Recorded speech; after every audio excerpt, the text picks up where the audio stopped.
Saudara, perlu kami informasikan juga bahwa berdasarkan data IRSMS dari Korlantas Polri, dalam kurun waktu 1 kali 24 jam telah terjadi sebanyak 192 kasus kecelakaan lalu lintas dengan rincian jumlah korban yaitu 42 meninggal dunia, 38 luka berat dan juga 214 luka ringan. Dari 192 kasus kecelakaan tersebut, 53% diantaranya terjadi akibat kelalaian dari para pengendara. Dan juga 14 kasus kecelakaan lalu lintas sendiri, yaitu terjadi akibat rem yang tidak berfungsi.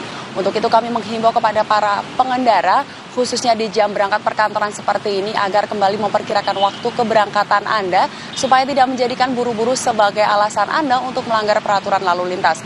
Dan jangan lupa untuk mengecek kembali kondisi fisik kendaraan Anda sebelum Anda berkendara. Selanjutnya untuk informasi lalu lintas terkini, kami pun siap melayani Anda di 15669 atau melalui SMS Center di 9119. Stop pelanggaran, stop kecelakaan, keselamatan untuk kemanusiaan menuju Indonesia tertib dan salam presisi.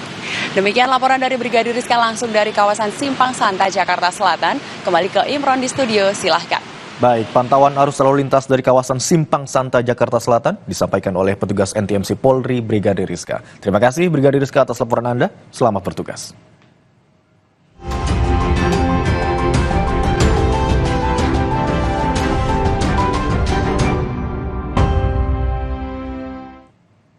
Dan